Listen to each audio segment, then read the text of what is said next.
আসসালামু আলাইকুম। আমি তানজিন তিশা। স্বাগতম আপনাদের বাংলা হরর স্টোরি চ্যানেলে। বন্ধুরা, রাতের নিস্তব্ধতা, অজানা অন্ধকার আর রহস্যে ঘেরা ভয়ঙ্কর সব ঘটনার গল্প নিয়েই আমাদের আজকের আয়োজন। এই চ্যানেলে আপনারা শুনতে পাবেন ভৌতিক ঘটনা, বাস্তব অভিজ্ঞতা আর কল্পনার মিশেলে তৈরি এমন সব ভূতের গল্প যা শুনলে শিরদাঁড়া দিয়ে ঠান্ডা স্রোত বয়ে যাবে। তো আলো নিভিয়ে, একা বসে, কানে হেডফোন লাগিয়ে প্রস্তুত হয়ে যান। কারণ এই গল্প শুধু গল্প নয়, এটা আপনার ভয়ের দরজায় ধীরে ধীরে কড়া নাড়বে। চলুন শুরু করা যাক আজকের ভয়ঙ্কর ভূতের গল্প। গ্রামের শেষ প্রান্তে ছিল এক পুরনো শ্মশান ঘাট।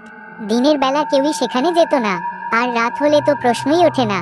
লোকেরা বলতো সূর্য ডোবার পর ওই শ্মশানে আগুন জ্বলে, কিন্তু সেখানে কেউ দাহ করতে যায় না। এক রাতে রফিক নামের এক যুবক শর্টকাট পথে বাড়ি ফিরছিল। হঠাৎ কুয়াশার ভেতর দিয়ে শ্মশান ঘাটের পাশ দিয়ে যেতে হয়। চারদিকে নিস্তব্ধতা, শুধু শিয়ালের ডাক। ঠিক তখনই সে দেখতে পেল একটা চিতা জ্বলছে, কিন্তু পাশে কোনো মানুষ নেই। রফিক থমকে দাঁড়ালো। হঠাৎ পেছনে থেকে ভেসে এলো ফিসফিস শব্দ, আমাকে আগুন দাও। ভয়ে রফিক ঘুরে তাকালো। তার সামনে দাঁড়িয়ে আছে সাদা শাড়ি পরা এক নারী। মুখ নেই, শুধু কালো ফাঁকা গহর। তার পা মাটিতে ছুঁয়েও নেই।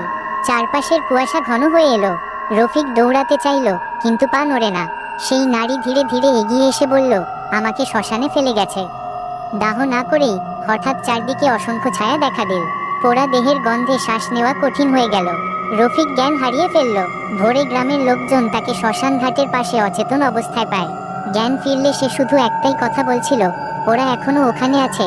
আজও কেউ শ্মশান ঘাটের পাশ দিয়ে গেলে রাতে কান পাতলে শোনা যায়, তারা চিহ্ন, আমাকে আগুন দাও। এতক্ষণ আপনারা ছিলেন বাংলা হরর স্টোরি এর সঙ্গে। আশা করি আজকের ভয়ঙ্কর ভূতের গল্পটি আপনাদের ভালো লেগেছে।